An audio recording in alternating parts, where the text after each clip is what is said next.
అందరికీ నమస్కారం. ఈరోజు సుధామ శతకంలోని 65వ పద్యం. స్వానుభవ రజ్జువులచే బేనబడిన జీవితమున విశ్లేషింపన్ స్థాణువైన పరమాత్మము మానసమున దోచు దత్వ మహిమ సుధామ. స్వానుభవ రజ్జువులచేన్ స్వీయ అనుభవములు అనెడు త్రాళ్లతో దారములతో పీనబడిన జీవితంబున్ అల్లుకొనిన జీవితము విశ్లేషింపన్ విచారణ జరుపగా తత్వమహిమన్ తాత్విక చింతనచే స్థాణువైన ఎచ్చటికి కదలిపోక స్థిరముగానున్న పరమాత్మము పరమాత్మతత్వము మానసంబునన్ తోచున్ తలపునకు వచ్చును.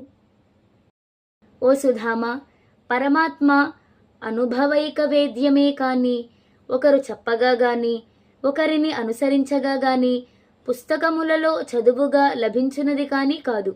కనుక అట్టి అనుభవాలను పేర్చి జీవితంలో ఏర్పడు సంఘటనలపై తాత్విక చింతనతో విచారణ జరుపగా కర్మఫలములనెడి పాశములు విడివడి ఆ పరమాత్మతత్వము అవగాహనకు వచ్చును సుమా.